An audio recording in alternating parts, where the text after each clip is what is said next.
Hey guys, this will go primarily on our YouTube channel.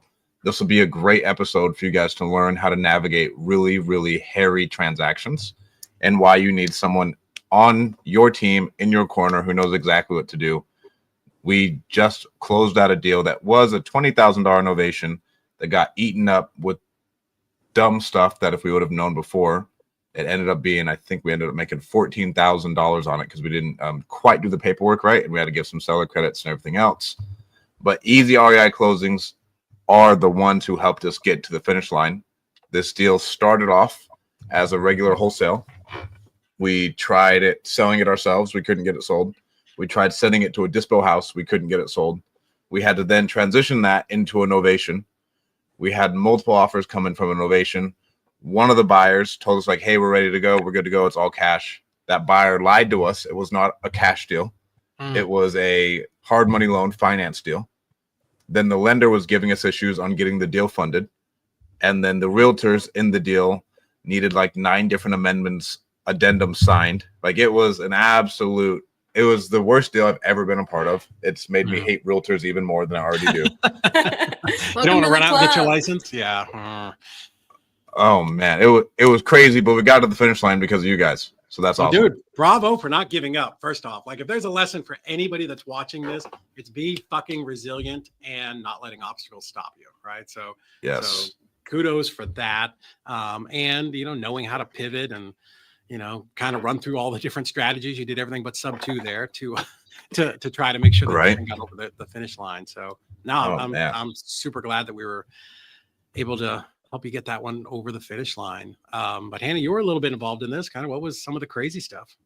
Oh, I mean, aside from the seller, being texting Hannah and tell her to go fuck herself. That's always fun. What did we determine? I think she was under the influence, and so we never really. She was for sure drunk. Yeah. We never knew what we were gonna get, and I just remember Stratton calling me. I think it was around like 4:30 one afternoon. And everybody was like, the seller's pissed. We need to file a memo. And I was like, I'm not going to lie to you guys. I think we should call her again in the morning. Like when she's sobered up. When she's sobered up. Ended up that the memo we filed, the county was rejecting it, wanting the hard copy. And by the time, 24 hours had passed, the seller was set up to sign. So we were able to take some additional steps to try to protect your interests as well that thankfully we ended up not. I forgot about that. Yeah, you guys would file the memo for us too, because I think I called Hannah. I was like, Hannah, can you file this for me? I don't know what to do, but this is getting really hairy because I think the buyer's going to try and snake us. And the title company even said, like, you should probably file one. This is getting wild. It was. Yeah. I'm not on the plan of filing the memos on every single deal just because it's cumbersome. It gets expensive, but that's it. As soon as you start your spidey sense starts to tingle a little bit and that buyer is going to fuck you and go direct to the seller, make sure that you've got a memo filed. And for I didn't introduce Hannah. Hannah's our client success manager for those of you that are just joining. So at EZ REI Closing, she's not only do you have your own coordinators, but she's the one that's sort of there to always offer you support and make sure that you've got everything you need. So plus she's been doing this since the very beginning of when we started our company. And she's awesome. I always say the smartest person I know in title. And I used to think that was me. So that's very humbling to be surpassed. And she's doing great for us. Thanks, guys. Yeah. Well, I mean, talking about, that memo. Too many compliments. We stutter you up there a little bit. I'm stuttering now. I can't handle it. I don't know. But no, I remember sending you that email, Stratton, and just being like, I really think we should try to call her in the morning. And I was so proud of Hannah, the coordinator on the file, just for her continued follow-up too. I think understanding the problems that the seller had, like file aside personal problems, allowed us to kind of navigate the time and the tonality and those kinds of things to get it done. There's a time to be nice and there's a time to be like, look, if you don't do this, we're going to pursue legal action. And I felt like she handled that really well alongside you, and which is just kind of a testament to having somebody in your corner who's well-versed on pivoting and well-versed on being able to give a little pushback when the time is right and maintaining those relationships so that things like this don't happen. And if you really think about it, like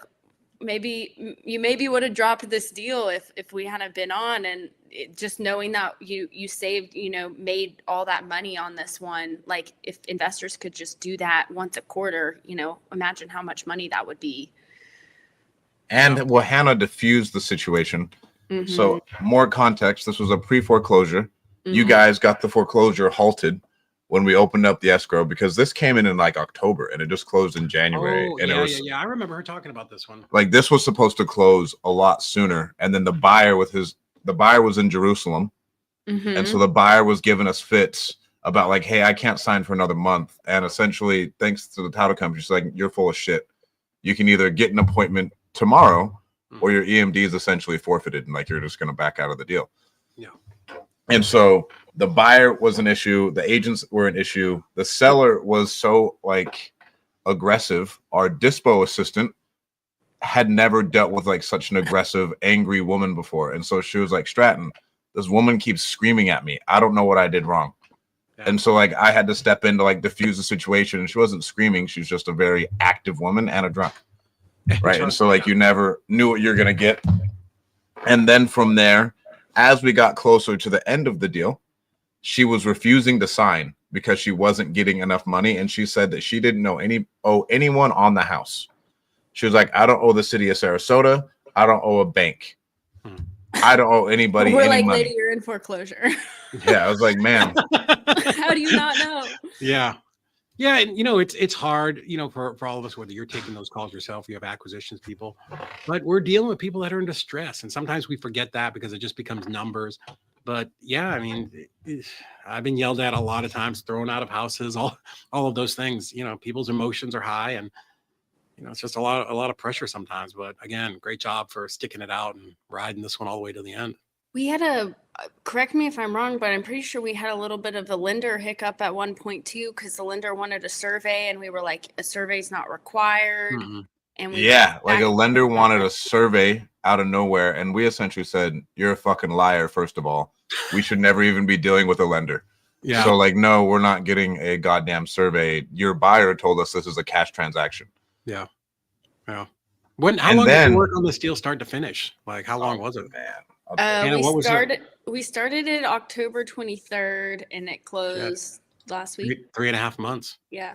Yeah. 3.5 months for something that should be like a 30-day. Yeah. But also 100, like when I was just running and gunning solo, these are the kinds of deals that I would have just let die because you just move on to the next one. You know what I mean? So it's great to kind of have someone in the background that keeps plugging away at it. Plugging away at it, diffusing it. Mm-hmm. I think Hannah's the one who helped get her to sign too, because she was refusing to sign. Yeah. And so I was on the phone with Hannah and Title saying, all right, how are we going to approach this? Yeah. To where I was like, okay, I was on with this Hannah. I was like, oh, Hannah was file a memo. So if we do need to like strong arm someone and say we're going to take legal action and you're going to lose the house. Yeah. Like that's the only case. To where I'm pretty cutthroat. I know people are in distress, but I would have just told her like either you sell to us or when you try and cancel the sale, the bank is going to be like, hey, the sale isn't going through. We're going to foreclose. Yeah. Or you're going to go try and sell it to someone else and we're not going to lift the memorandum until we're made whole. Right. So like these are our two options that you can approach. Yeah. But negotiating with an angry drunk is hard at times. And so Hannah had a little bit more of a nice touch to be able to get it to the finish line there. And what else happened with the lender? The lender who we were dealing with, they decided that they didn't want to send over one piece of paper to confirm closing. And so it got pushed back another 4 days. Because he's like, hey, we just didn't get it in time. I'm not going to even bother doing this. Now it's on a Friday. So it's supposed to close on, I think, before the new year. And then it got pushed out again. Yeah. And doesn't that drive you crazy with lenders? You know, it's 15 fucking minutes worth of work. Like you just got to do it. It's not that hard. Just get it done. Yeah. Look at what you got to look at, stamp the thing, and let's move on with our lives. Oh, and we had to deal with all that through the holidays too, which is like the absolute worst time to be talking to lenders because everybody's pretending like nothing is happening, but we all know that people are working, you know, they're just using it as an excuse. So yeah, I think the buyer ended up signing at an embassy too. So like the number of things on this deal that were coordinated was wild. And then, but you and Hannah's personality types, I think worked really well teamwork wise to get it done. Like you said, you're a little bit like, hey, I'm like, this is what we're doing. And Hannah's that like, hey, Mrs. Smith, like I'm calling to make sure you know, and like like the two of you together was like the perfect storm. Yeah. Well, and that's important too, because, you know I always put myself in that position when I was wholesaling full time, doing all the things. Like Stratton, you and me, we're very like a personality, you know, we're out there and we're pushing, we're fighting, and we're, you know, we love talking and all that type of stuff. And, you know, when people start to give you that pushback, you know, my natural inclination is to push back a little bit harder, even though I have to fight against that sometimes. So it's great having Hannah is literally as sweet as apple pie. You know, and having a coordinator for me, when I first had Heather coordinating for me, you know, it's that just kind of neutral third party that's just, I'm just here to make everything right. I'm just here to make sure that you get paid. And if they're aggravated with me, you know, she could soothe it over. So it always worked out really well. Yeah, that went really smooth. I'm trying to think of what other things we went through. I mean, in order for it to even get there, we tried selling it off market ourselves for like 20 days and we got 0 bites. Like we sent it to the hedge funds and everything. All the hedge funds were like, no, I don't like it. Really? I don't think they like the bedroom bathroom count. And then we sent it to this guy who was a dispo guy down there. We gave him a shot, his buyer, and then his buyers like blatantly like no-showed twice on us. Yeah. So like this thing has been like so hairy in and out of like keeping the seller on board, keeping the seller trusting us. Because we eventually just transitioned like, hey, we're putting this on the market. We're not going to be buying this. Yeah. Like this is, if you want this to get done, Tashika, we want this to happen so you can actually make money instead of just losing your house. Yeah. So here's what we're going to need to do. Because with the other dispo guy, he like sent 1 or 2 people. They never showed up.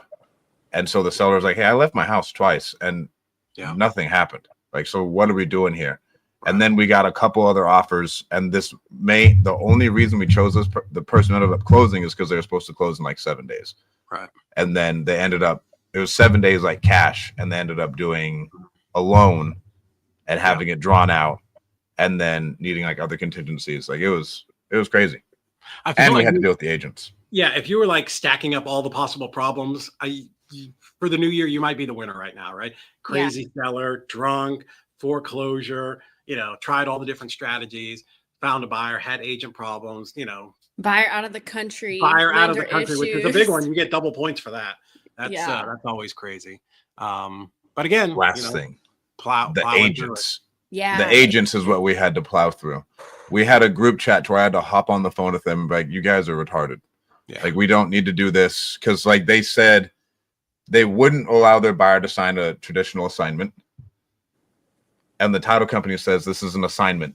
This is what needs to be done. And so like they went through and did this roundabout way on like those 20-page contracts. Yeah. That agents use. I get it. It's to protect the consumer. I just think they're dumb and I don't want to read them all. Yeah. And there's like so many things. But for me, I don't like them because someone can slide something in there and I wouldn't catch it.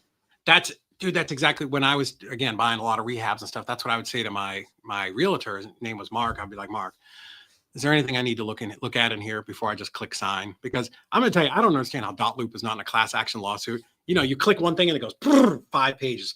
Like nobody's paying attention to any of that shit that's in there. No. But yeah, I hate them. Even when Heather was doing realtor stuff for me, that would be my question. Is this okay for me to sign? Like, I'm going to trust you because I don't want to read this. So we had that. The buyer said they'd pay all the closing costs and then they refused to pay the closing costs.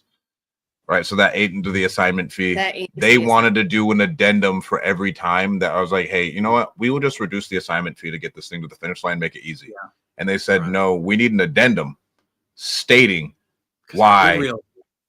Because I'm a good realtor. And so we'd have to get an addendum signed of why it would be that way and then reduce the assignment fee. I was like, I don't care. This doesn't affect you. Yeah. Like you're still at the same price. We just have to lower our assignment fee and we're good to go. And they were terrible agents to deal with. They didn't know what was going on. And so this has by far been the most difficult deal I've ever had to do. Yeah. It was a decent sized deal, but was this a home run? No. Yeah. What, did you have a listing agent on it or were you just kind of? No, we put it on Become. Oh, okay. Okay, cool. I've heard really great things about them lately. Yeah. They've been solid from like a flat fee perspective. Yeah. We listed one of ours that we have in California with an agent and it's going okay. But then I feel like I've still stepped in and just talked to the other realtor to get it to the finish line. Like either me or like our dispo person. Mm-hmm. And so I've never loved it. I know there are some guys that's their whole strategy, putting it online. But dude, for me, I always felt like, when Hannah way back in the day worked for us on the dispo team, we had 4 inside dispo people, and man, I hate paying. I want to pay my team, but I hate paying like a realtor on top of that too. And it's just incompetence. Like most of them are nitwits. The biggest thing is incompetence. And Dude, the main thing they say is like, oh, well, you can't do that. And it's like, well, if I can't, then what can I? It's like they Right. don't understand how to think creatively outside the box. Yeah. And it's just like black and white. And real estate is never black and white. This deal itself is a testament to that too. It's never you can't look at it like that. And I think a lot of people think something is wrong just because they don't know. And education is everything. If maybe this NAR settlement's a good thing. Maybe. I mean, title companies are the same way, right? You have all these problems that you have with agents going to the wrong too. Going to the wrong title company. It's now you're fighting just another battle with somebody else when you should be out there doing some deals. That's another great point on this deal. The title company was set up to be able to do wholesales and novations. They're one of our best novation closing title companies, and the agents were not having it. The agents were like, no, it needs to be this way. It needs to be this way. We've done novations before. And I was like, well, the title company said this. Yeah. You do not proceed the title company as an agent. I really don't care. No, you don't trump the deal is going to get fucking done. I don't care what you need done. The title company wants it this way, so it'll be this way. Yeah. And so it was another uphill battle. And those agents, I've essentially told them, like, why am I paying you if you're trying to kill the deal? And I have to negotiate with the buyer. Right. Like at this point, you're irrelevant. They're like, well, you're paying us because we paid the buyer. I was like, you aren't doing shit. And again, I got to keep my cool because I think so many people are dumb. Yeah. But it was mayhem because in real estate, you just have to have thick skin because there's a really, really low barrier to entry from an agent standpoint. Like a title rep standpoint, like all of it, there's a really low barrier to entry. So you get a lot of incompetence in a lot of different ways. Yeah. And it is a little bit of like a fly by night. And I don't think any amount of regulation will change that because everybody wants to get into real estate. Everybody sees it as like a get rich quick scheme.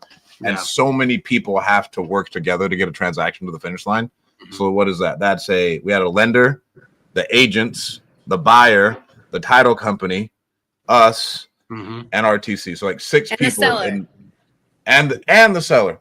Yeah. So we got like 7 people involved in a transaction that all had to do their job the right way. And in all reality, the seller wasn't trying to get any job done. She was like, you know what? I'll let this house burn to the ground.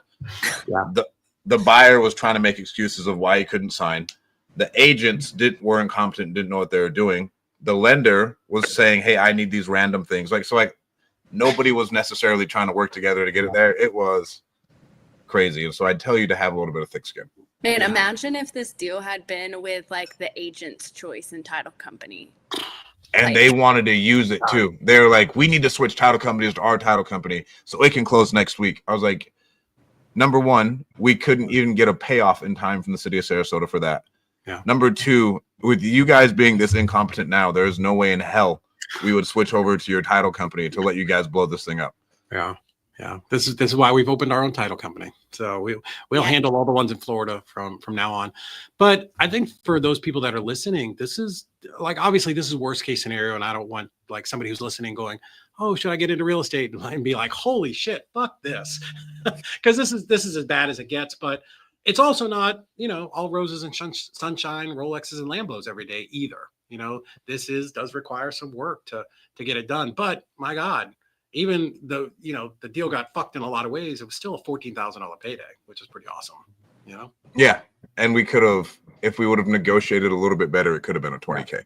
Yeah. Right? If we would have not conceded on the closing costs and the agent commission in order to get it done for the seller, I get it. We could have kept it like at a 20K. And so still that could have been a bigger size deal, this and that. And you just live and learn. But I think on market is easy. Yeah. Sometimes you just take it a little bit just to get the deal over the line, Exactly. Yeah, something is better than nothing at all, especially if it's still a pretty good spread. And saving the seller even though they didn't want to save themselves. Yeah. Yeah, we can sleep well at night knowing that we all did that. Yeah, we're sometimes we're helping people who just want to beat their own head against the wall, or, out of spite or whatever they're going through. And people are going through a lot of different things. So cool. Well, I'm glad that one worked out. Last thing, I Yeah. got an email and a phone call from the buyer's agent yesterday stating that the seller took the appliances and that wasn't a part of their contract. Cool. And I was like, in our contract, it for sure states that they can take the appliances. And so this is not my problem. And with the way you guys were, I'm not going to help you whatsoever. Yeah. So we can keep it moving. Yeah, and if the buyer Here's my wanted number, to do a please. final walkthrough, they should have done a final walkthrough. That's the agent's job. Yeah. And I would bet they signed a document at closing that said they're accepting it in their as is condition. So whoopsie daisy. I'm sorry. I feel for you, but you should have done a walkthrough like Hannah said. And there was a holdback too. And we had to get a holdback in place. Yeah. Gosh, I'm like, the things keep coming. Like, I feel like, this is the case study of the year and we're only 2 weeks in. Yeah, you definitely won the prize for wacky deals. We sit and talk about them every Monday in our team meetings, and this one's pretty good. Sweet. I'm glad we could help the world. You got the gold star for that, man. I'm glad to hopefully never hear the property address name ever again. Yeah. Ever again. And if you have a buyer who's in Jerusalem and they say they cannot get an appointment at the embassy, they're lying to you. Yeah. Yep. He said they were weeks and months out. Bullshit. And then the title company said bullshit. Yeah. Set it up. It'll happen. Yeah, it can be a little tricky. Some things like where I've had experiences with them. We needed a buyer's wife, or no, seller's wife. Seller's wife was over there somewhere in Jordan or something, and she went to just sign a POA so that her husband here could sign, and then went to the embassy with the POA that we sent her from the title company, and the guy at the counter is like, no, just sign this one. It's better. It's our official one. What? So the title company gets it, and they're like, fuck no, we're not using this, because a power of attorney, for anybody, for people that don't understand what it is that's saying that I'm giving Hannah permission to sign on my behalf. Well, when that gets to the title company wants to know where the fuck I'm at, right? Why am I giving her permission? Because a title company's job is to ensure this transaction and make sure that everything is legal and legit. And, shocking, but we're just loaded up with fraud right now. So they're very cautious about that kind of stuff.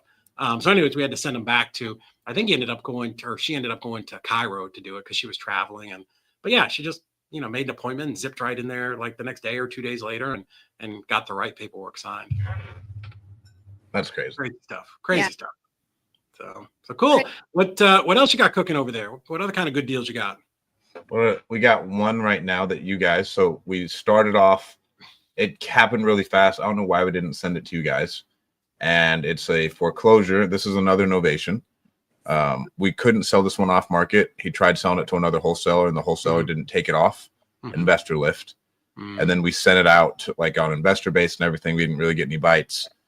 And so now we put it up on the market with an agent we know out here. And because of the fires down in LA, the lender's saying that they couldn't fund on Monday, which is, to me, good. And like, I want to give them some grace, but they were supposed to close on Monday. And they said, because of the fires, everybody's like evacuated and they're working from home. And so now Hannah yesterday was on the phone at the bank for an hour and a half, making sure that she could get all the documentation submitted so she could get on the phone with them today, or I think Angela will get on the phone with them today. I'm looking at Angela on the phone right now. So I can see her directly through the glass door here. She's diligently working on something. It's probably Is this the one on Trinity Road? Yeah, this is the one on Trinity. Yeah, I think in the last 15 minutes, Angela called NDS, got the payoff, and sent it to title. Yeah, and another bad title company to where essentially we've hounded them with emails and phone calls to be like, hey, because they said so we got the buyer to release $3,000 of EMD because of the lender thing. And because they wanted to like release all contingencies. I was like, if you guys don't perform, this guy loses his house. So no, like he needs like something. And so we got them, we went for $10,000 and instead we got $3,000. So that had to be released to the seller. And then the title company is like, yeah, we're just waiting on the payoff. And this was on Monday that it needed to be released. With the payoff, it needed to be signed and his wire instructions were needed. And they said, we've been trying to reach him. He's like, bro, I haven't heard from him. And then they get a hold of him today, but then they say his wire instructions need to be notarized. Like, so like, why were we not told Why this are- last week? Why were we not told this last week so we could have got it done? Yeah. And have so you ever heard now- that? Wiring instructions being notarized. She said because of wire fraud, they need to be Notarized? notarized. That's fucking dumb. But Hannah and Angela are working on that one. That'll be a really big novation for us. We put that one on the market and we listed it with a Fresno realtor. Mhm. And I guess it didn't appear. It's in Napa Valley, and so we didn't get it to appear in the Napa Valley. If we did, I bet you we could have made probably another 50. Mhm. Nice. So that one I'd say is like the big one we're working on. Then we have our property sheet. 30 We seconds. have one in Kentucky, South Carolina. You guys still make stuff happen in South Carolina. One in Detroit. We'll see how that goes. We have it for $6,000. I told them if I can't bid 6,000, we're not doing it. Yeah. Yeah. When I get into markets like that where I know it's going to be hard, like if 12 was my number, I go to half. Like because I know You have to. I'm fighting an uphill battle, and I want you to say no. Exactly. I want you to say no because it's going to be a fucking pain in the ass. We had one like that in like Mobile, Alabama or some shit. And I kind of felt a little bad. It was this guy, he was like getting deployed. He had bought this property and it was boarded up and he had let it get overgrown. It was terrible. And he was getting deployed out of the country. And he's like, I just need to sell this. So my acquisition guy comes in and he's like, the guy only wants like $5,000. I'm like, nope. He's like, well, what do you want me to offer? I'm like, nothing. Just tell him we can't do it. We're not doing it. And he comes back. He's like, the guy's really desperate. I'm like, $350. I'll give him $350 or $500. It was something. It was 500 or less. It was a stupid It was number. less than 500. Yeah. Yeah, I want to say it was 350, right? But even that sounds ridiculous. And Craig comes walking back in. He's like, the guy said he'll take it. I'm like, fuck. Now was I got to the- it move was the this thing quick for claim. another $350. Yeah, right. It was So- it was a quit claim deed, and I remember Yeah. it because I had an attorney draw up the quit claim deed, Yeah. and the attorney didn't even draw it up correctly. And I was Yeah. like, I'm not even an attorney, and I Yeah. know that this document is wrong. Yeah. And so I redid the whole quit claim Yeah. deed and was like, all right, here we go. And I think we mailed it off to him. And Yeah, he we sent it mailed it back. to him. We told him, emailed it to him. He had to go to a FedEx store or pack and ship. I'm like, when you get there, call me. Put the notary guy on the phone. He's going to stamp it. I will pay him over the phone with the credit card, and I'm going to pay him right then and there to FedEx that quit claim deed to me so that I have it. And then I will PayPal you the money. And I PayPal'd him the $350. And that was how we got that deal done. And he literally deployed the next day. And we had Did that you done. guys get it sold? Yeah, I think we sold it for $5 or $6 grand. No, maybe Yeah. Oh, that's bigger, not to be bad. honest. Yeah. Yeah, I mean, that's it was not a bad quick for out claim there. deed, no title insurance, any of that. We just we did it all sort of on the, not the way you should do a deal, but it was the only way to take care of that guy, It was always literally recommend having clear title. yeah, literally a deal we just did not want. And I've had a couple of those in my life where we've been able to turn them into nice paydays. But, the lesson there is like, don't stretch for, don't go, oh, I know 10, I should only offer 10, but they really need 15. I'm going to give them 15. No, You can't do it, bro, because it's just going to tie it up. It's going to Yeah. bog you down. It's going to bog Yeah. them down. And maybe someone else could try and get it done for them. But Give you people should the know real number. better once Yeah. you're into it. And you got to give them a number where you can move it, Yeah. especially if you're doing nationwide stuff. Like we've moved away from a lot of these places and we've gone through and cleared out our CRM where Yeah. we've been training new acquisitions reps. And they're like, hey, we could make this happen. I'm like, hey, we've been here before. Yeah. They cannot give us this property. Like if it's not in a good area or if it's a little bit rural, we couldn't even novate it and make it Yeah. happen. And I'm sure you guys see that. Like novations aren't an end all be all because it could be on the market for 6 months and no one's just going to want it because it's not a high interest area. Yeah. I mean, I've sold some shit in some bad areas, but like, I got to just tell people like, look, Stratton, I'd love to help you, man. But I don't know that there's anything I could do for this. I don't really even, I don't want the property. Like if you were to give it to me, I'm not even sure I would take it. And they're like, well, and now we've anchored them so low. Like I've gotten properties for $10. We've done it. Not a ton of them, but we've gotten them. And they're just real shitholes. And maybe you sell it for $5 grand and make a couple bucks and move on. But yeah, do not stretch and overpromise people, especially in the beginning when you're getting going, because your first experience, or if that's the way you do your first contract, it's a failure. Now you're going to get discouraged and not do the business. Have you guys seen a bunch of these? We're getting with all our PPL stuff, we get a ton of stuff from like 2022.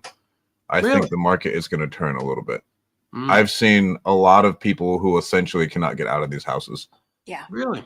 Like Yeah, we've been getting a significant amount more in our lead flow of like, hey, like I can't help you.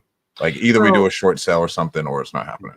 So you're saying like even though they're at a low interest rate, like just the market is like Second half of 2022, so there's no sub two or anything. It's 6% interest. Oh, okay. Yeah, Like a lot of they're these really people, bad. it's 6% interest, not a ton of equity to even be able to do a novation profitably. And so you look at it and you're just like, hey, bro, like you can only do a short sale. And I've seen a lot of those. Really no opportunity to just buy it and keep it as a rental. There's no spread there. No. Really? I was talking to another client yesterday, same situation. Sellers bought it in 2022, like 6.2% interest rate. And I was like, why are you buying it subject to? And she was like, for the interest rate. And I was like, it's not really any different than the current interest rate. Yeah. And she was like, well, I feel bad for the sellers because they Ugh. can't really sell on the market. They don't have enough equity to even pay out commissions Yeah. to the agent. It's like they're going to be taking. I think you're right, Stratton. I think we'll see a lot more short sales from those people who bought in 2022. And we can't sell those things either at 6% interest. Like, because I'm not a huge fan of selling sub 2 stuff unless I know the person. I don't love it. I want to buy them in portfolio. So if it's a beautiful house like yours and I can get it, if it's at 6%, I don't care that much as long as it'll cash flow. As long as I feel comfortable, it's going to cash flow. It's so hard. They don't cash flow. Like none of the rents make sense. Like, because we'll look at it like we train the reps to like, all right, so ask as soon as you find out, ask them what their interest rate is, ask them what their monthly payment is, pull up the rents. Yeah. And it's usually a couple $100 above the rents. And like, if that's the case, it'd be a really, really aggressive wrap if you were going to make any money on it. Yeah. Those are, I mean, they're just risky. There's risk in everything, but you know what? We overcame a lot of them. Yeah, you just don't want to tie up, like you said, you don't want to tie up your team with shit deals. Yeah. You know what I mean? It's even, the best dispo person in the world, me, Hannah, and Tony Mont are your dispo team. If you give us shit deals all the time, sooner or later, we're just going to quit. We're just, you just can't move anything. It gets discouraging, and you'll wear out a really good team. And where's your guys' title company at now? What states are you in? Okay. Ohio, Kentucky, Tennessee, Georgia, Florida, Texas, Arizona. And you're not going to go into California? No, man, no. You know how much the bond is there? I heard it's $1 million. To $1 million or $2 million. It's ridiculous. Yeah. And like, oh my God, it's in so much regulation. No, it's too much. California is where all the good deals are. Like we're kind of pulling out of like. I mean, unless they burn down. Yeah. Dude, there's gonna be, I don't even know down there, but it's crazy. It's great. It's nutty. So no matter what, you guys won't do California. Not this year. Not for sure. Not this year.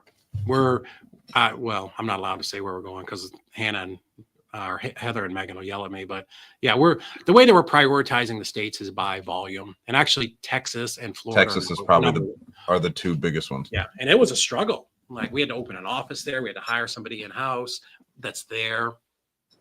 And the whole country kind of does stuff the same way. Texas does stuff like completely opposite. They literally do run shit like it's their own country, and they're highly regulated too. You'd think they're like this cowboy mentality.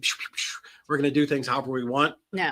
There's been so much fraud there, especially with owner financing over the last 20 years that they're pretty tight. Like Hannah can talk a lot about that, doing installment method stuff. Yeah. You can't do a true installment in Texas because some Chapter 4 regulation. Yeah. I mean, people do them like owner finance. The main difference is just titles change. The deed is changing hands sooner in an owner finance than it would if you were doing an installment, which there are pros and cons to that. The con is it's more risk to you because you're the owner, but the pro is the seasoning period starts sooner. So when you go to offload it to a buyer, you can accept maybe a VA loan because of the time that's passed. But they've got some weird and so you couldn't sell it to like an FHA person or a VA person because of the seasoning period.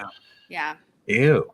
Yeah, but it's like our biggest state for everything else, like wholesales, novations, self purchases, flips, everything else. Like not even close. Not even close. No, it's literally they're double the next state and more than probably the next 5 states put together. It's insane. They're doubled in Florida.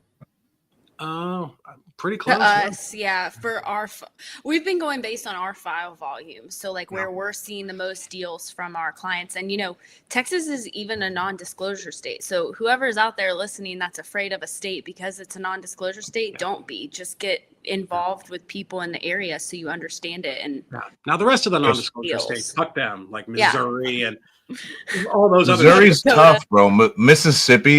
Mississippi doesn't have a house worth more than $100,000 fucking dollars. It's No, ridiculous. we've been down that road.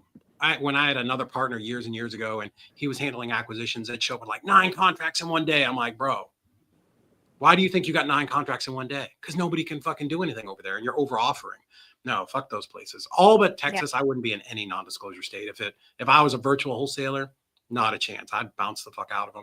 Now, if you're in that state and you know the area and you know the people, cool, different deal, right? But not for us, doing this over the phone. Missouri's hard, and because like we have some stuff in Illinois that we've been able to move, and like East St. Louis, like the hellhole of America.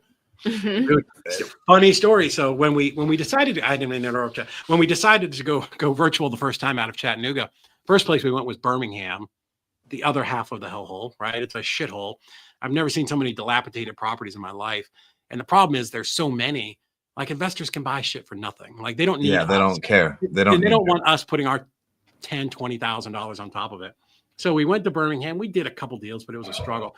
And then my partner, it's like, let's go to St. Louis. And like, I thought he'd done this research. Like he just literally threw a fucking dart and like, oh, St. Louis sounds great. And same thing, 9-10 contracts a day, those old shitty townhomes that like homeless people are living in. We're picking them up for $3-4 grand. We thought we were going to be millionaires. You thought you were going to make a killing and then nobody wants it. We're going to be rich. Have you ever been there? Have you ever driven through that shit? I've never been there. I never plan on going there. And I was in my Jeep, my 4-wheel drive Jeep, 4-door, like, and I feel like I got pretty big balls. Like I'll go pretty much anywhere. Dude, I wouldn't bring my car to a stop at a stop sign. It's bad. Like you're driving through and it's like The Walking Dead, man. Windows are all blown out. You could see people moving in the darkness behind the window in the middle of the day. I'm like, nope, no fucking chance. I'm not even stopping my car. It's bad. It's really They're bad. in Detroit, East St. Louis, Birmingham. Detroit was so bad just because like there's so many vacant houses. Like it has to leave the country. A lot of them down now. My first ever deal I dispoed for David was in Detroit. Is this with that guy? Yeah, the guy. Oh, yeah. No, that's right. If you want a good story, this is great. Oh man, I was like brand spanking new to working with David, and I sell this fresh house. and optimistic. I was very optimistic. Look, I sold the deal. It was fine, but I sold it to this guy out of state who bought it sight unseen. So he never went in the property. He was in the military. He was not a problem. He didn't care. He was like, I want it. It's cheap. It was like $15,000. I think we disposed it for. But the seller was an addict, and the seller was like squatting in their own home, avoiding us right before closing. And we were like sending people over there for wellness checks. We were checking the hospital records to see if he had like booked himself. Like we knew he was an addict. We ended up getting him to sign, but about a week after closing, I get a call from the buyer and he's like, hey, I went, over to the property for the first time since I bought it, and like we found the seller OD'd in the house. And I was like, have you called the cops? And he was like, yeah, I called the cops a few days ago. Like it's already taken care of. I just want to let you know. And I just like could not believe it. Like it was just weird but all the properties in that neighborhood were the same way, like worth less than 15,000, like people squatting in them. Like you don't want to drive. I had to get a realtor from like an hour away to drive there to do a wellness check. I think we paid her to do a wellness check, and she was like apprehensive about even going in the neighborhood. It's dicey. My ex-wife, her dad used to live on Margaret Street in like, it's the hood. And like, I didn't even want to park my car on the street. Like he had a fenced in yard and we pulled it back in there. But like, it'd be like dilapidated house, vacant lot, fire burned house, like her family had like the only like 6 houses on the street that were even livable, and it was tough, man. It's not. Now there are some parts of like the suburbs of Detroit that are beautiful, like you wouldn't know. So I hate to say, like, you always talk about Detroit, because I went to some areas that were great. Downtown was awesome, but like those old bad areas, like we have that in our town, Alton Park, it's just the worst. It's just a terrible area, and someday it'll get revitalized. You know how, Stratton, I know you said you're doing some deals in Illinois. You know how in Illinois, like the city often requires like the occupancy inspection and the fire Oh my inspection God, and I'm things like so that? mad. Who is that? Fuck bottom line. I'm still Yeah. mad about that. Yeah, I'm yeah. still mad about that deal, Hannah. They are. It is the bane of my existence in that state. Pennsylvania is pretty similar in that regard as well. But the reason that they do that is because of cities like this, because people are buying properties and they're not ever fixing them up, and they're just sitting there getting worse and worse and worse. And then when they get worse, they become the city's problem. Yeah. And the city doesn't want that. So that's why these areas like Chicago and Philly require those extra inspections and affidavits and stuff. Yeah. Crazy. Fun fact. Yeah, When I Chicago, was- Philly, all those places, man. Yeah. When I was down in Puerto Rico with Robert Wensley, we're hanging out down there with him. You know, if you've ever been to Puerto Rico, San Juan, there's a ton of vacant, boarded up buildings, right? Just Really? cement block. Yeah, they're everywhere. And you know, I was speaking at the RIA down there, and I was talking to some people, and like title doesn't work the same down there. It's completely different. That's why we can't do anything for you there. But anyways, they said the reason these buildings are so dilapidated is a little bit of corruption down there. I mean, I think we've all heard that. But they for like 40 years have not been doing tax sales. They just like, we're just going to let everybody slide, and they did. So what happens is, you know, great granddad passes away, hands it down to his kids who don't do anything with it. It goes to their kid. You know, it's really still in great granddad's name, but technically it's being passed on right now. And then you get to where there's like 30, 40 heirs, and it's just too messy. You can't get it cleaned up. Like there's no way to clean it up because you cannot get that many people to agree to anything. So that's why there are all these buildings down there, and they're doing such incentives for, if you'll come down here and buy this stuff and turn it into hospitality, like they're giving like at Jerry Norton, like 50% tax break credit. Right. Isn't he doing like big hotels essentially with like tax credits? Yeah, they're not big, but they're like, well, they're probably like 20 rooms, but they're like kind of boutiques where they're taking these old buildings and revitalizing them. But it's not even a tax incentive. It's like direct money. You would have to have him on to explain it. It's fascinating. I know a bunch of guys that are down there doing it. But because they don't know what to do, I just think they're going to just have to, you know, pull the Band-Aid off, you know, pull all these properties, clear the title, and get them all sold off, because there's so much opportunity. It's like going to Havana. There's so much opportunity if the city would get out of their own way. Sounds like state of California.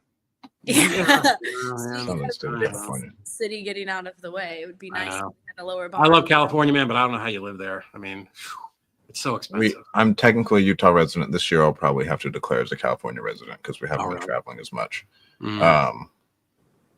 Central California isn't bad. Yeah. The best part of California, though, did legitimately just burn down. Like the Palisades, to me, is like if you want to move anywhere in California, like Malibu, Palisades, like the place to be. In San Diego, where Dean is. I was going to say San Diego's La Jolla is pretty fucking nice. Yeah, like Dean was 2 blocks away from the beach. He just moved to Temecula. Yeah. But like he would just drive his golf cart for 30 seconds to the beach every morning. Like that was awesome. And 9 kids. Holy shit. 9 I think it's 5 or 6. It's not 9. Oh, okay. I thought you guys posted the other day at 9. Maybe you just we just make fun of him. Oh, okay, cool. Okay. I'm like, that's a lot. We just make fun of him. I love I'm one of 8 kids, so I'll tell you what, it's a party. I have a brother and sister, and that's enough for us, for our family. Yeah. But you know, I mean, Northern California is pretty too. You know, get up to San Francisco and up over the bridge on the other side. It's a beautiful state. Stabbed by a bum. You know, get stabbed by a bum up in San Francisco. Oakland. Dude, like in Oakland. Yeah, I was in San Fran, like right as COVID was ending. I remember whatever it was, they were supposed to have lifted the COVID ban, and they hadn't. They had extended it a little bit, but like I was walking around the city with my ex-wife, and like people, like homeless people, were following us. Like I remember. Oh yeah. And I turned around. I'm like, bro, I don't know what you're doing. This isn't going to go the way you think it's going to go. So just fucking skedaddle, get to going. You're not getting whatever you think you're going to get here. But yeah, Oakland is like those other markets though, to where buyers don't want the properties because it is such a pain in the ass to get them to the finish line. You have to get them so cheap. Like beginning of last year, we had this like row home in Oakland. I was like, bro, this is a no-brainer. The price makes sense. I know a trash out guy, and everyone was like, number one, is really beat up, but I'm gonna get robbed 2 times rehabbing this thing. And so like your rehab cost is way too low because I know it's going to need to be X. And same thing in Detroit. Whenever we went to go sell anything, everybody wanted like a 30% ROI. In Oakland, it's like similar thing because you're going to get everything's going to get broken into. Yeah. You're going to get robbed. Your permitting is going to be forever. Like it's going to be a long, long turnaround time. To where I was amazed with that one with Oakland. Yeah, Memphis is like that too. Same thing. And so one thing when I'm talking to people or coaching them or whatever, I try to explain like just because a place is a great rental market doesn't mean it's a good place for us as a wholesaler. Because Memphis is the perfect example. Same with Birmingham. Is they want to buy a property for 40,000. Like Kent Cloth here, right? No, Memphis Invest. They want to buy it for 40, put 40 in it. They're in it for 80, and they want to sell it for 120, right? Well, cool. If they want to buy it for 40, that means you got to buy it for fucking 15 or 20 to make any kind of money. You know what I mean? Exactly. So again, now if you're local, great, go do your thing. But for us virtual guys, they're just better fucking places to be, right? Like I want to go to Jacksonville and Tampa and do $40,000 deals. I just want to do deals where it's easier. So what are our top 5 cities to avoid? Memphis is number 1. Birmingham. Fuck Birmingham. Detroit. Yeah, I East wouldn't St. Stay Louis. out of New York altogether. Yeah, New York's cool, but it's just hard. Like Yeah. you've got a 90, 120-day deal cycle there. That one is hard, but they can be juicy. We did a They can be 50K novation. Yeah. If you can deal Last with year. the time and number of people involved, they are worth it. Yeah. And that'd be an interesting stat to pull is our average profit on deals for our clients in New York and average time. Contract You know to what I mean? close. Yeah. It took us 4 or 5 months Yeah. on that one in New York. And then we told our lead providers that we don't want any more over there Yeah. because they're a pain in the ass. And Also- go ahead. No, I was gonna say, Hannah, we're getting ready to do an end of year thing where we're gonna present all of our data from last year, but also Hannah, like the fastest state, like just to compare and contrast, Anyway, sorry. Tennessee. Tennessee's pretty fast, man. We can I feel close like the deal. California could be the fastest state. Really? Yeah, it could be if title and escrow are like on the same page. I've seen a deal get done in 7 or 8 days, but it does kind of depend on them being on the same page. If title and escrow are aligned, Yeah. the buyers are so trained to get shit done so fast because Yeah. deals are so scarce. Yep. Mhm. To where like they know like, hey, Yeah. like I got to get this done. Here's the deal. Do you want it? Yes or no? Yes, I'll take it. Awesome. Let's Really? get it done. To where it's a lot different than like if we're selling something anywhere in any other state, everyone wants a walkthrough. Yeah. Everyone wants like, hey, I need to get inside this or that. It's really, to me, I think, unless it is an insane deal, it is very hard to sell something sight unseen. Really? Wow. We're going to be able to do them pretty. We just hired an attorney for our title company in Georgia, and she's promising 72-hour turnarounds on searches, which is pretty good. 72 hours. So we should be able to close within a week there, as long as, we're not waiting on fucking foreclosure judgments and shit like that. But, if it's a normal deal with no craziness, 5 days or less. I think New York is still good. Yeah. You just can't be in the upper part of New York. Mm-hmm. Same thing to where like there's a bunch of these small towns with good rent rates. Yeah. And people are like, hey, I can buy a good rental here. Where we've like locked stuff up again to like, hey, we could move this. And it's the same thing. There's just more deals than there are buyers. And I want to be where there's more buyers than deals. Exactly. When I think it's a demand issue. We're in the supply and demand issue. There's a few different types of investors too, right? You've got your guys that live in New York and want to do deals in New York. I'm like, okay, buddy, if you've got no real estate experience, I might say, maybe try an easier state first. Then you've got your nationwide people that just want it to be easy, so they pick the easy states. Then you've got the nationwide people that are experienced enough that they can dip into some of those harder states because they don't have as much competition and the spreads are big and they're well versed enough to do them. So there's not like a catch-all, you should do this and you shouldn't do this, but ease is usually everybody's entry, right? They want to do the easiest thing while they get the experience and then kind of, play out. It's those brand new wholesalers that come to me with a novation in New York that they've never done. And I'm like, are you sure? Are you sure about that? We'll get you through it, man. But when we're done, you're going to be joking about how you're never going to go back. So, but the difference is if you're from New York, then that's just the norm. You just know that. Yeah, you're doing fucking deals. You're doing deals in Tennessee. And you jump to New York, you want to dig your eyeballs out. You'll be like, what the fuck is going on up here? This doesn't even make sense what they're asking for. But then when it goes hard, when you have a contract signed, a contract is signed. Yeah, Mhm. yeah. Essentially, like in New York, Yeah. like there is no funny business at the end of it. Like Yep. when a contract is signed, a contract is signed. And Yeah, so forth. yeah. None of this last minute stuff like that. Listen, I know we kept you for a long time, but let's talk about your event that you got coming up. Let's do some shameless Oh, promos yeah. for you there. We haven't even promoted it yet. Let's Are you talk guys? about it. Who's coming from you guys, David? Are Probably you me. EZ REI coming? I'm not sure if EZ is coming or Investor Lift Title's coming, but I will be there one way or the other. I'm not Okay. sure which company we're coming with, but we will be there for sure. I just Awesome. told Dean I need to figure that out with Robert. I'm talking to him Friday. I love it. We were talking about it. I was like, I'll ask David about it. I got to talk to him this week. Yeah. But we have the Deal Champ Summit coming up. We got Pace Morby headlining, who I think is the best marketer in real estate. He will be Grant Cardone in 10 years. Yeah. No doubt he will be bigger than Grant Cardone as far as like market share. We got Rich Wonders, who's doing at this point $1 million a month in novations, which is crazy. We got, who else do we have? We have Dolph Daru. Have you met Dolph yet? I know Dolph David? very well. I know yeah. Dolph. In fact, I'm going to try to see him when I'm in Phoenix next week. He's a dope. I've never met him. Dean met him, and we got him to come. Dude, he's got stories on stories. You know, Right? Like he's a OG, like a real Yes. OG. When I was just getting started, I was reading his books. Like, and he's just a little tiny. We saw him at Family. He's just a little tiny. I think he's English. And he's got the accent, but then he's talking about doing these hotel deals and all this crazy stuff. So I'm excited to see him again. We close Rich's deals. Rich, Do you really? You Yeah. close all Rich's deals? Yeah, I think I'm We meeting got- him next Thursday at his house or next Friday. We're gonna shoot some content and go to dinner. Hell yeah. We got Rich. We got Gary Harper coming. Love Gary. My friend Michael Zuber. Okay. And Zuber has 200 rentals. He's been retired for almost 10 years now. And he was in tech software sales in California and bought up 200 rentals in Fresno. And then I'm done. I'm retired. And now he has a really good YouTube channel and everything else. Who else we got? cool. We got Trevor Mock coming. Trevor, And I love so Trevor. smart. Trevor's an amazing entrepreneur. And we got Terry Sums, Oh, Terry, cool. Yeah. who's, I want to say, the single family king. Of Who else Ohio. we got? Of Ohio. We got Pace's wife, Laura, Austin Hancock, Pat Hilton will be the MC, and then a local agent who's really good named Braithen Stolthen. And Nice. he's because a lot of our audience, for whatever reason, is agents. I know I talk a lot of shit on agents, but if you want to learn how to be better, Yeah. this is the event you want to come to. And I mean, we get so many people coming. You're gonna learn so much. The networking there is always crazy. I promised fire dancers last year. We're getting fire dancers this year. I'm very, very stoked about that. You should come, Hannah. It'll be a great time. Dude, I'm telling you, I go to a lot of events. I sponsor a lot of events. I speak at a lot of events.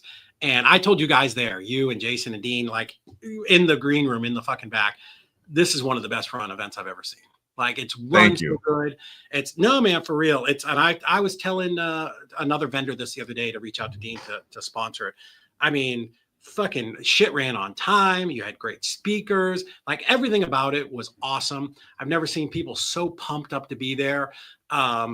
And I know you're going to have a limited number of VIP tickets, but if you want the real fucking experience, make sure you buy the VIP tickets because we took a bus to this awesome fucking house, like with this big pool and it was catered and bartender and like the VIP experience is the shit. So if you're on the fence for this event, make sure that, buy those VIP tickets before they're sold out. Because I'm telling you, it was awesome. I was there with Nick Perry and Corey Geary and Robert Wensley and oh shit, I don't even know. Like it was awesome. We had an amazing time. So if you're in driving or flying distance of this spot, go do it. The first year when Dean asked me to come, I'm like, oh man, it's a one-day event in California. That's a fucking hike for me to drag myself all the way over there. So I was so glad you made it 2 days so that it's worth it. It definitely was for me. So 100% I'm going to be there one way or the other. And it's at this really cool casino. So it just in a great location. It's honestly, guys, top-notch event. I've been to a ton of events in 22 years, and I would say this is in the top 10 of all of them. I love it. And we rent out a rooftop bar for our VIP people too. Yeah, man. That one's pretty dope. Mm-hmm. I'm glad you like the experience too, because I'm more on like the sponsor side to where I want to make sure it feels great for you guys. Yeah. And so we want to make sure it feels great for everybody. The sponsors get good stuff. All of our attendees get great stuff. Yeah, one of our biggest clients came from there, Bryce.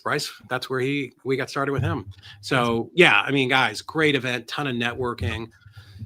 I mean, of course, all the great sponsors are going to going to be there to help you build up your business. But legit, just a really cool event. We had a lot of great stories from there. Won a bunch of money with Robert Wensley on the blackjack table at like 1 a.m. We won a bunch of money, and then we didn't want to wait in line. We did lives on this. We didn't want to wait in line to cash it out because it was like, like $400. I'm like, oh fuck, I don't want to wait in line to cash it out. So I'm like, let's just go put it all on fucking roulette. Fuck it. Maybe we'll lose it and we won't have to go wait in line. We fucking hit. So we got on Instagram real quick. Instagram live like 1:30 in the morning. Count your time. People were still up, which always fascinates me that people are online that time of night. And we're like, okay, guys. And we were little. We had a few drinks. And what should we do? Should it be red or black? We're going to let you guys vote. And whatever they picked, we both put it on there and fucking hit. It was crazy. It was awesome. We'll go play some blackjack again this year. Nice. Last year, because it's so hard when you're running the event. Yeah. To where it was hard to be there that late. I might get my house is only like 10 minutes away from there. Oh, really? Mm-hmm. And so I'll be there late. We'll go there late. We'll have a good time. Whose house was the after party at? Was that just like that's Jason's house? I thought so. Yeah, that's Jason's. Nice. And he got that thing back I think either right before COVID or during COVID at a great price. Oh, it's swanky, man. You had the little covered gazebo, you got the pool, you guys had the big letters out there. It's cool. I was actually just looking at a picture of me and Corey the other day that we took there. Me, Corey, and Nick. So good times. Can't wait. Make sure you guys are there. We want to see you. We want to see you. Thank you so much for the hype, guys. Thank you so much for tuning in. And do not forget to go use EZ REI closings. If you are in real estate, wholesaling, flipping, or whatever for your transaction coordinators, it is amazing. They are helping us. I had to call Hannah yesterday. Again, I think this is the best customer service ever.